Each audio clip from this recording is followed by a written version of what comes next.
Hi. It's so nice to be greeted. And it's so nice to be able to worship together.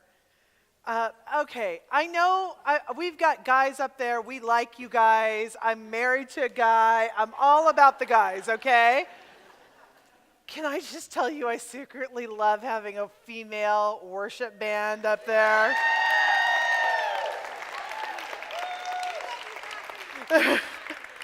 I'm sorry, there is just something super sweet. Okay, thank you, because I was starting to feel like a chauvinist, and that's not where my heart is, blah, de blah, de blah. But I love it. I feel like we're all kind of broken in the same way. And I see God's beauty in each of you in a different way than I do our dudes, okay? And I love our dudes. But, you know, I think that there is something, and I'm biased, I'm just putting it out there. Jane and all of Tapestry, they pick songs that worship to the heart of women. Lynette, yeah. And so, yeah. So I don't even know where I'm going with that, but yes,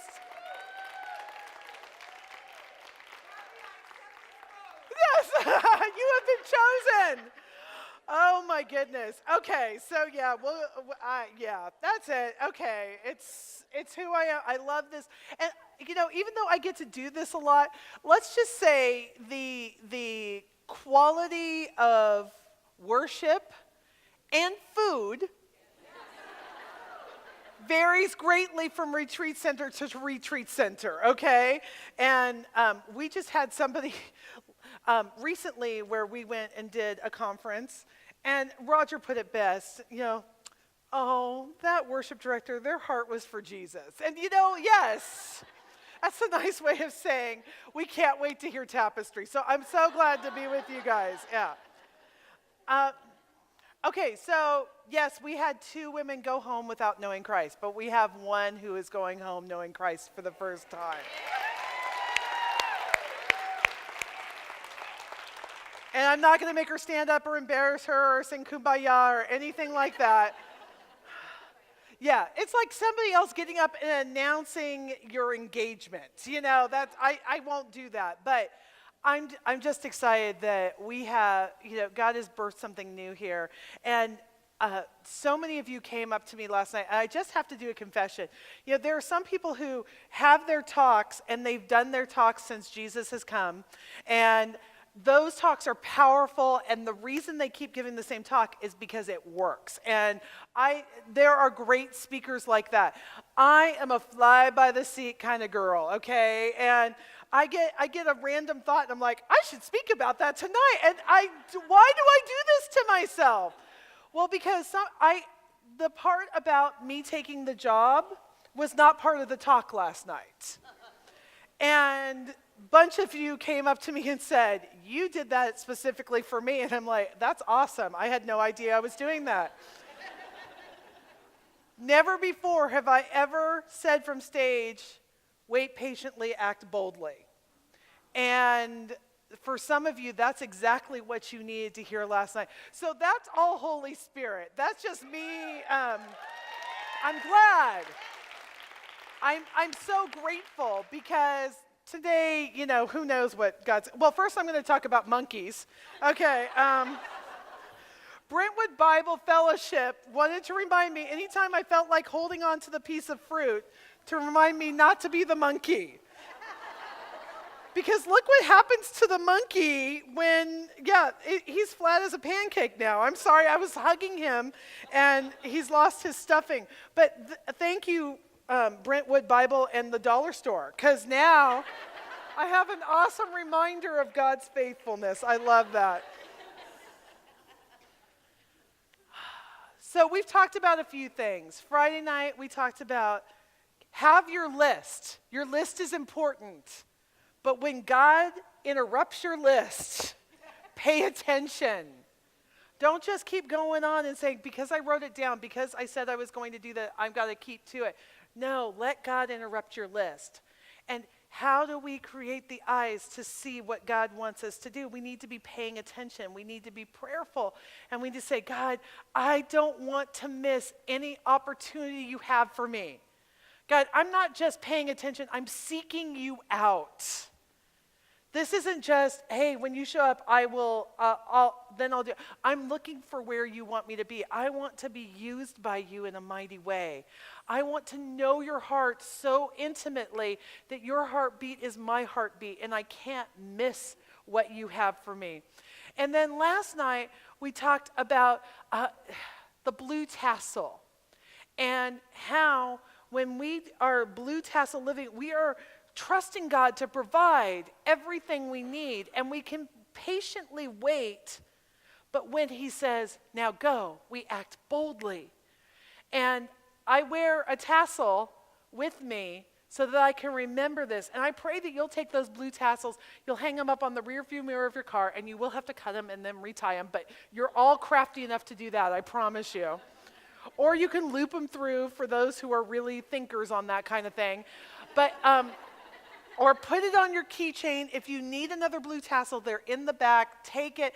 Do what you need. But remember that God has so much better of a plan than we could ever cut and paste and put together on our own. And so if we're constantly living to our plan, we're going to be exhausted, we're going to be tired, we're not going to see the fruit of it. But we want to live uncommon lives. We don't want to live to what the world is going to make sense of. And as I've talked to you about your jobs and your kids and your relationships, and you said, this thing that I feel God is calling me to do, everybody's looking at me like I'm crazy. Can I tell you, you're probably on the right track then. Because if the world approves of your plan, watch out. You know who the world approves of? People who are already living out their plan. They do not approve of the people who are saying, God's called me to the Salvation Army. I mean, I would be, if I were in her family, I'd be like, really? Do you see the outfit you have to wear? This is what God's called you to. But you know what? If she didn't do it, she would be disobeying God, right? And when you have 4 friends who independently come to you and say, I think this is the job you're supposed to take, and you know that God is telling you the same thing, I would have been disobedient to take the other job. If I had told Justin, you can only leave or you can only stay, these are your 2 options, and I didn't accept the third option, which was God's will for Justin's life, my life, and my mom's life, I would not have seen the miracle that Justin was in my mom's life, being a support to her. And by the way, I do have to tell you the rest of that story really quickly. Remember I said go to God, not Google? Because when you Google non-small cell carcinoma, the horrible words come up. But you know what the difference was? Well, God. But my mom's was not in her lungs like 99% of those cancers are. My mom's was on her brain, which sounds really bad, but when you have a non-small cell carcinoma, brain is so much better than lung. She had surgery, she had radiation, and we are now 2 years cancer-free with my mom. I mean, God takes the dust of our lives and makes miracles. And would you continue to pray for her? Because she says, God has brought me through this. She's still not a believer. Hello, I'm your daughter. When she has something going on in her life, she says, will you have your people pray for me?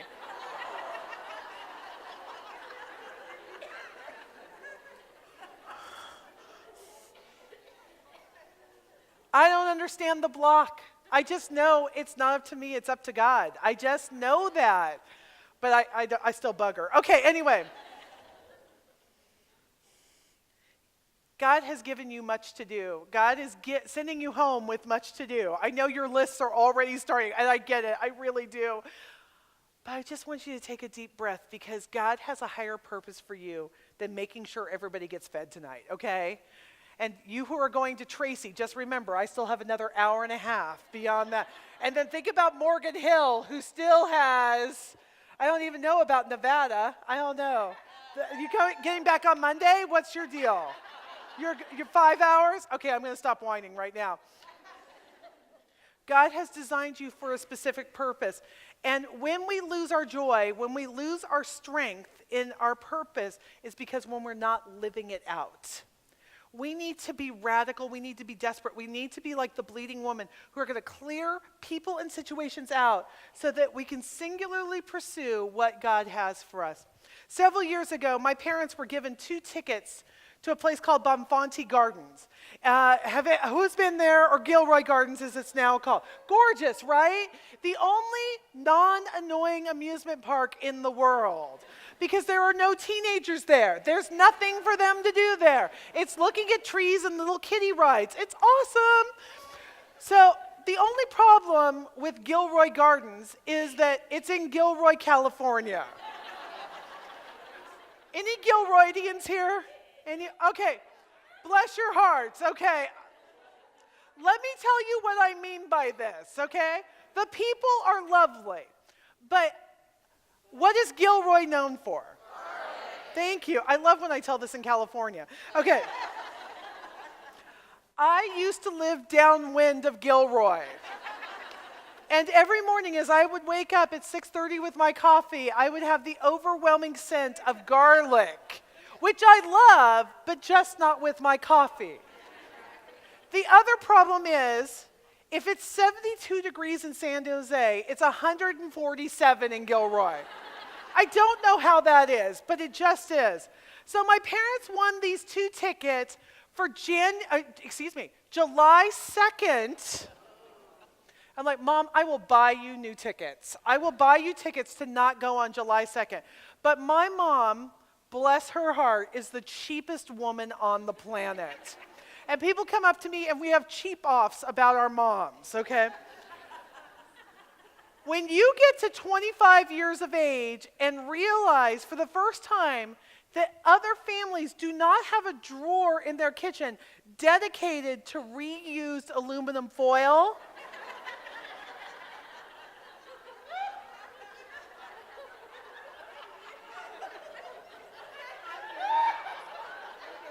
you do?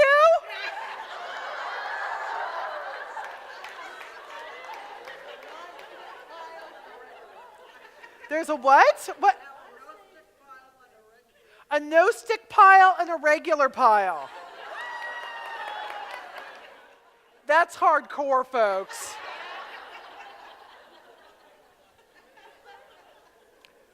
When your mother calls the Cool Whip containers the good Tupperware,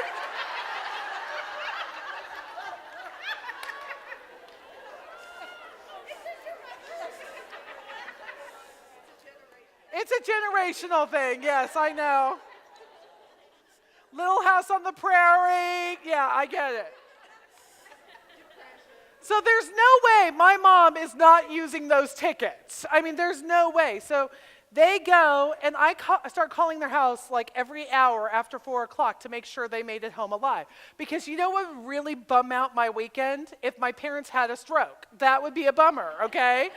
So finally, at around 8:30 that night, my mom calls me, and they made it home fine. She says, we're fine. But the strangest thing happened, Kathy. Somebody broke into our car. I said, oh no, at Gilroy Gardens? She goes, no, the little Toyota at home. Okay, so this already didn't make sense, because that little Toyota was the car I first bought when I was in college, and it was so old. Okay, first of all, my parents didn't lock it, and it was so old, it barely escaped having an 8-track tape player, okay? And some of you don't even know what that is. Ask an old person next to you. So why would somebody break into an unlocked car? I said, well, Mom, what did they steal? And she said, a party favor.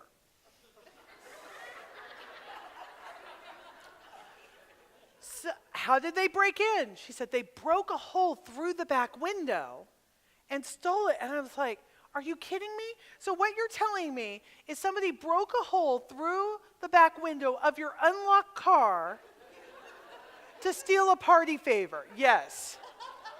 So my thought is, my mom had a stroke. Okay, because this makes no sense whatsoever. She goes, well, I'm going to go out with a flashlight and investigate. I said, yeah, don't call the police because they'll take you away. So she comes back and calls me about 20 minutes later. And when she explained what the party favor was, everything started to make sense. You see, it was a can of silly string. And with the time and the heat and the pressure that built up in that car, that can of silly string turned into a bomb. It blew out the back window of my parents' car, went over their hedges, and busted out pink silly string all over their neighbor's yard. And all I kept thinking of was, thank God nobody was walking by at that exact moment. Can you imagine? Man dies by silly string, news at 11. It's the most bizarre story, right? But here's the problem. Okay, and I asked my mom, why are you carrying around silly string? Are you some kind of weird tagger I don't know about? Now, here's the most grandmother response I've ever heard. We had it left over from a work party, so I thought I'd bring it home for your kids, Kathi. What mom ever thought, you know what would be a good idea? I'll go get silly string for my kids to play with. No, because it's the messiest stuff in the world. No mom has ever thought that, but you know, grandma, anything's good with grandma.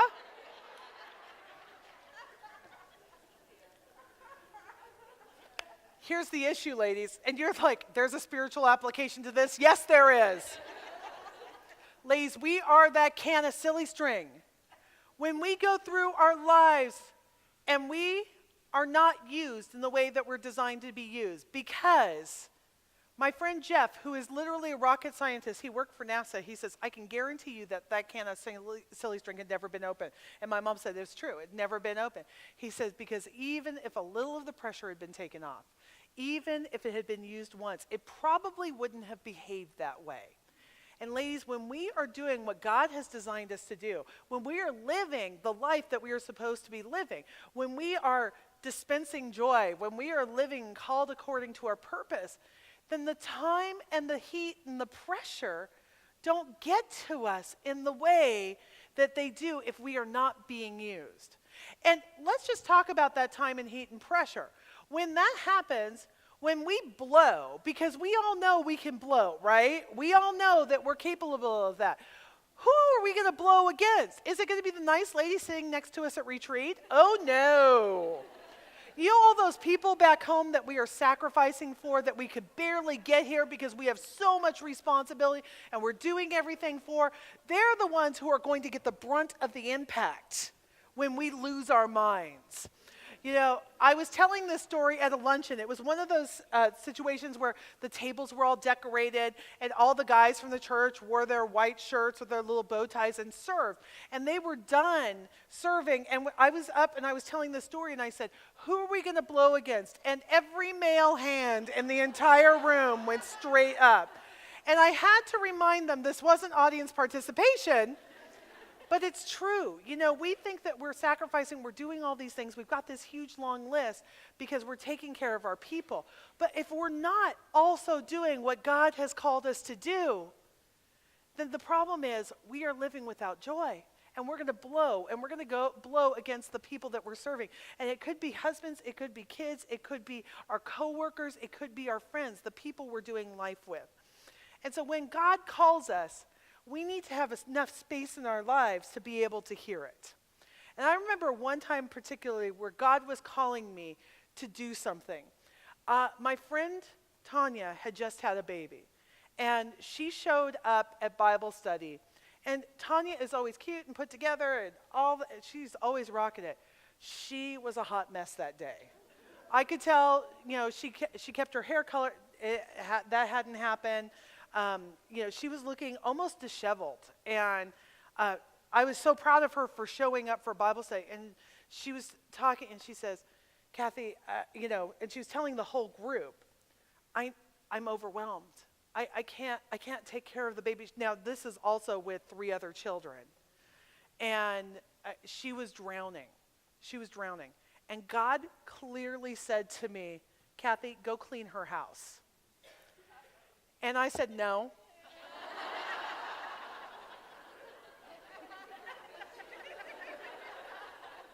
I said, I will pray for somebody to go clean her house. Because surely, God, you don't want me to clean her house. That's not my gifting. You know, I have very specific giftings. Cleaning house is not one of them. And I'm thinking, I will pray that somebody will volunteer to clean her house. And God was telling me, Kathy, go clean her house. I don't even like to clean my house. I'll be really honest with you. I hate this stuff. And God said, Kathy, you need to go clean her house. And can I tell you, I would love to say I showed up with an obedient heart and a joyful spirit. Oh my goodness, I hate cleaning house. And it's a little bit better to clean somebody else's house because at least you feel some accomplishment, because you clean your own house and you're like, I know those animals are just going to mess it up again. But at least here I can leave and it's clean, and that's awesome. I didn't want to, but you know, where would I have been had I not been obedient? So my kids and I grabbed our buckets and grabbed our pails, and we went and we cleaned toilets and we swept and we did what we were supposed to do. And I'm not saying this because I want you to think, oh, look at you, you were so. I want you to look at the attitude with which I was going. I did not want to do it. But you know, when God clearly calls you to it, and it doesn't always have to be in our gifting. Sometimes our only gifting has to be we have 2 feet and 2 hands and we can show up. And I call this extravagant love. There's a time when we do things out of our gifting and our calling because we know it will bless people. When I saw you guys praying with each other and loving on each other, and some of you said, you know, I'm an intercessor, and some of you are like, I don't know how to pray, but I mean, I'll try. You know what? Both are needed, aren't they? And sometimes, I mean, there is a woman in our church, and her love language is to go clean people's houses. She has never loved me. I don't understand why.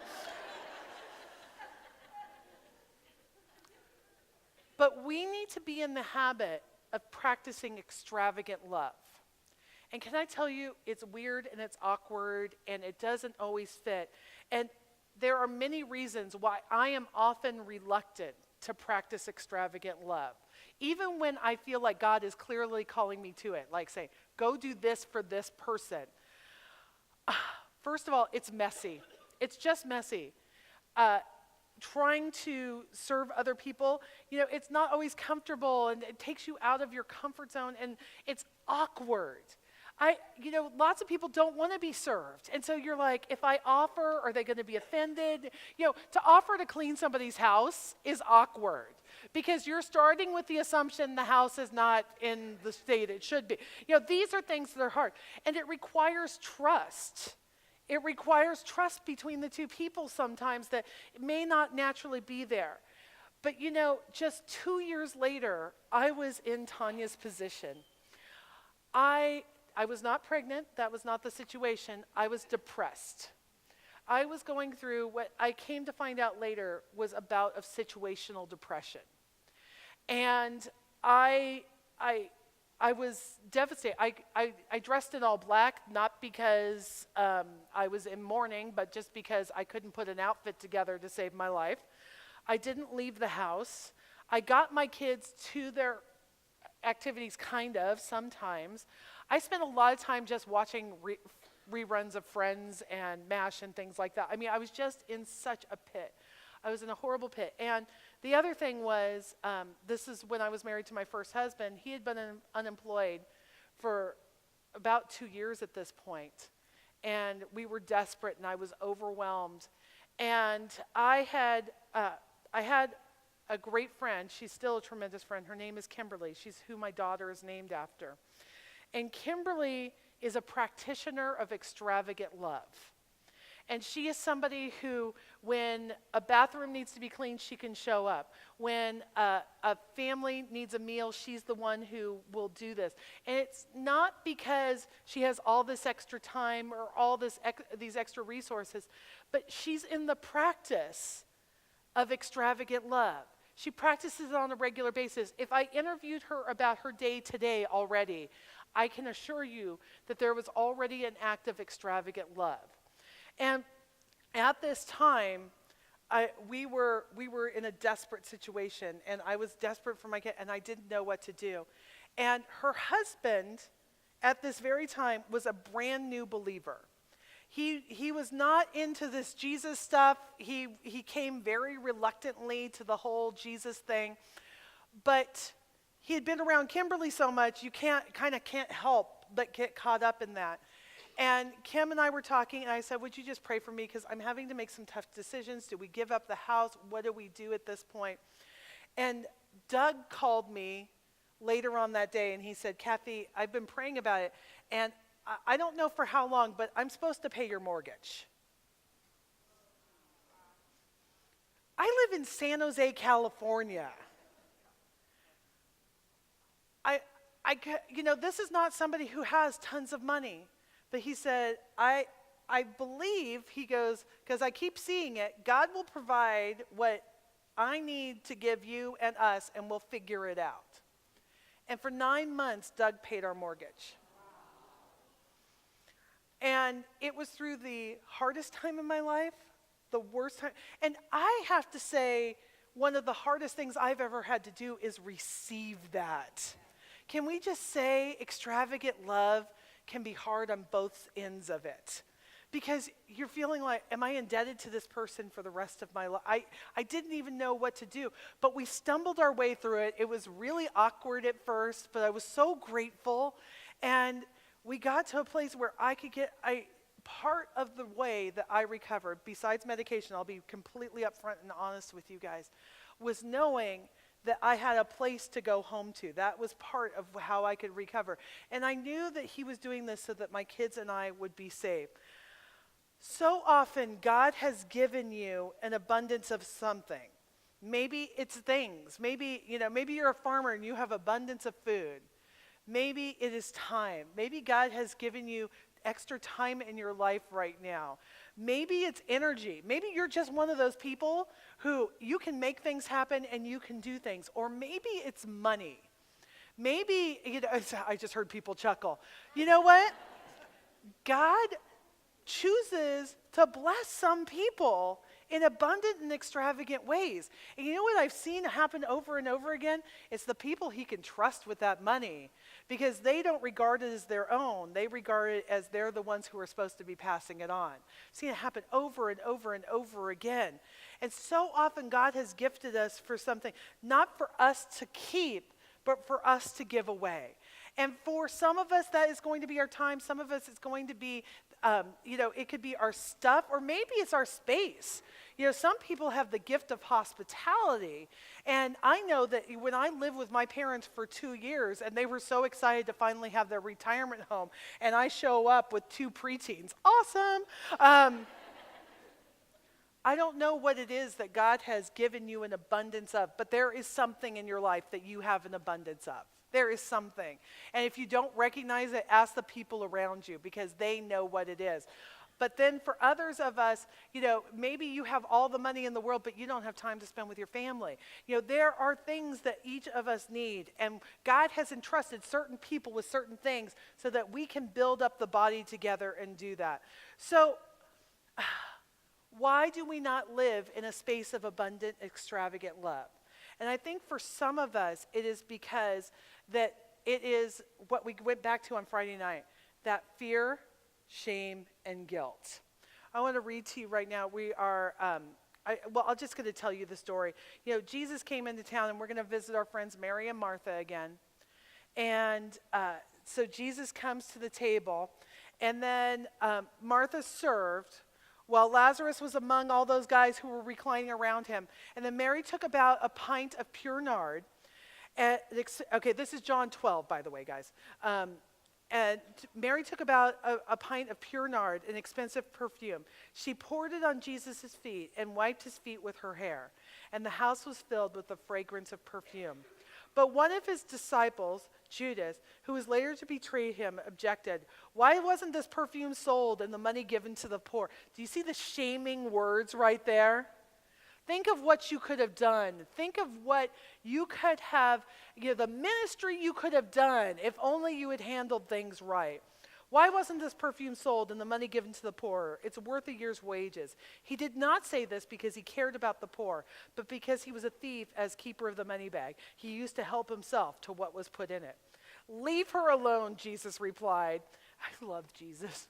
Stop picking on her.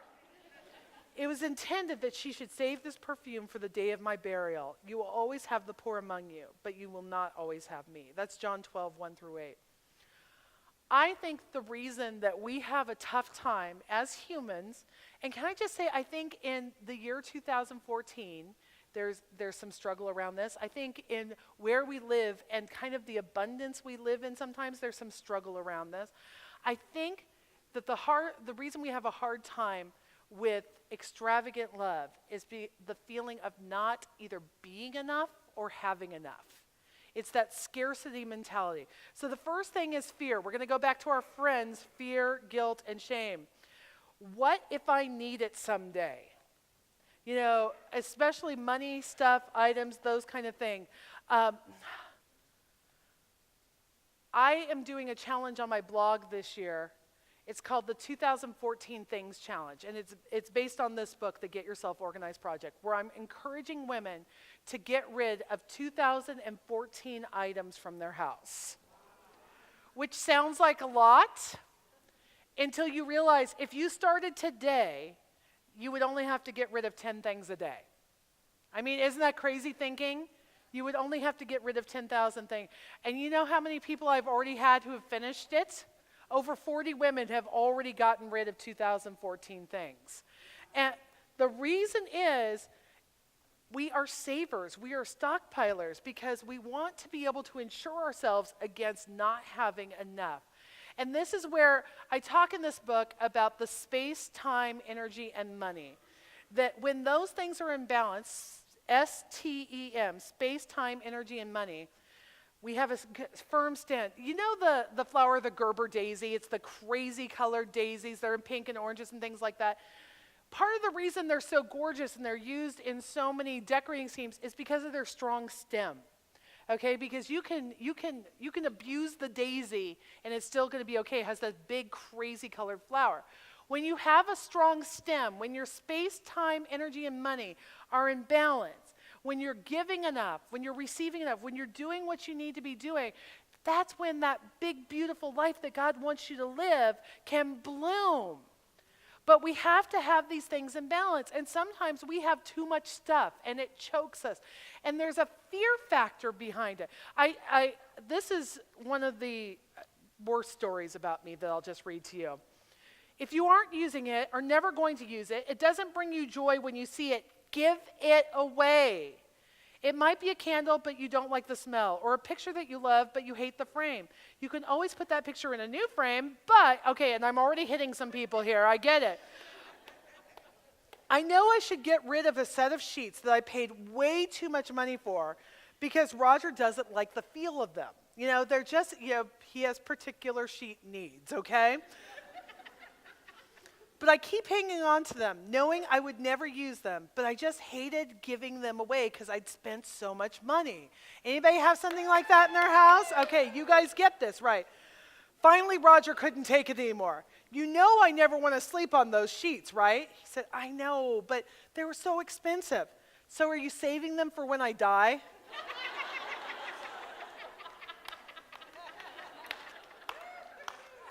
I donated the sheets the next day. And obviously, you're the one who needs that book, okay? I could tell. Why was I hanging on to the sheets? Fear. Fear. You know, I'd spent so much money on them, I need to keep them just in case someday. No.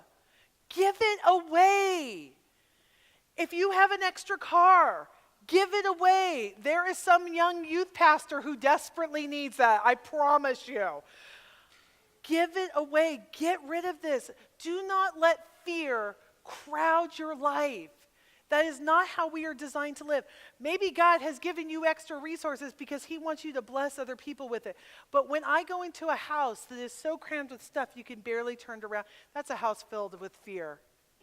And, you know, if you are hoarding money, if you're saying, I have enough for retirement, but just in case, just in case, just in case, just in case, you're living in fear. Think about what that money could be doing for either your family members or somebody in your church or some ministry. And you know what? I have seen God replenish over and over and over again. Give it away. What is God telling you to give away right now? There is something on your heart that God is telling you to give away. For me, can I tell you what was breaking my heart? My books. Because you know what my books are? My books are my definition of me. The books I read define who I am. But I've read all those books. So I challenged myself to only keep 50 books. I know! The books I knew I was going to read and the books I had read that had made a huge impact on my life. Okay, so I probably still have 100. But it's like Sophie's choice, okay? Which kid do I keep?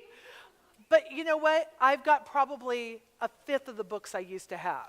And this is not to say don't buy books. I would be the biggest hypocrite in the world.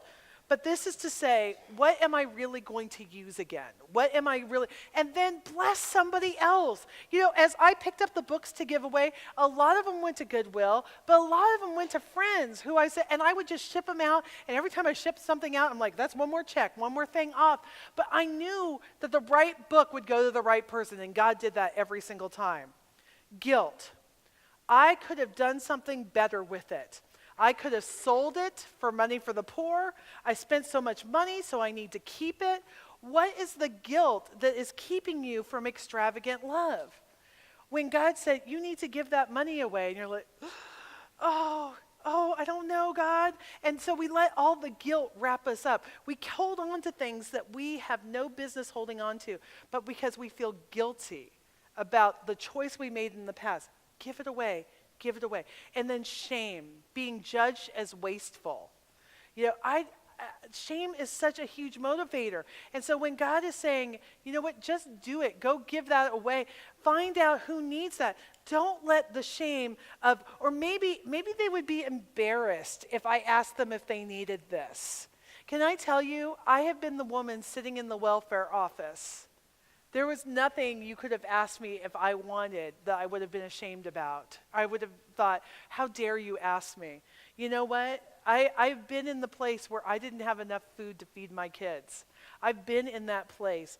Don't be, you know, if somebody's offended that you asked, then go on to the next person because they won't be. You know, there are so many people out there in need, and there are so many resources that we could be giving to them, but we don't do it because of the fear of how we think it's going to be perceived. Get past that. Sometimes people are so prideful that they won't ask even though they're in desperate need. And we don't want that. We want the Christ community to be the safe place where we can show up and say, I have an abundance. Or maybe I don't even have an abundance, but I trust God. Maybe your abundance is trusting God. Can I say that's the abundance I want? That God will replenish whatever he has called me to give away. Like we talked about the first night, when Jesus sets something in front of you and says, go do this, I want to be able to put everything else aside. I want to be able to put that list aside and just go that. Now, I am going to encourage you right now to practice extravagant love. We're going to have an opportunity right now. Maybe there is somebody that God has put on your heart this weekend. Maybe there is somebody here that you said, I need to go pray with that person, or I've been praying for that person, and I need to go tell them. Maybe you've heard of a situation, and you say, I want to go home praying for you. Well, we're not going to be washing each other's feet today. I know some of you are thinking, hallelujah. But we are going to practice physical extravagant love. Some of you, as you walked in, grabbed a lotion bottle from the back of the thing there. And I have a couple other people on staff who have lotion. What I want you to do is I want you, if you have one of those lotion bottles, to go find 12 people. We have just enough that if you go find 12 people and you put a little dime-sized squirt in their hands, so go find those 12 people. And then here's what I want you to do. If you get some lotion in your hand, I want you to go find somebody and say, can I pray for you? And would you rub that lotion into their hand? Would you rub that perfume into their hand? Would you go love on them right now? So everybody's standing up. And if you have a lotion bottle, would you just hold it up real quick so people can see you? Awesome, awesome, awesome. Okay, go find that lotion person if you already know who you're going to be praying for, okay? Go find them right now. But practice extravagant love. Go pray for them. Go find out what's going on in their lives and see how you can meet that need.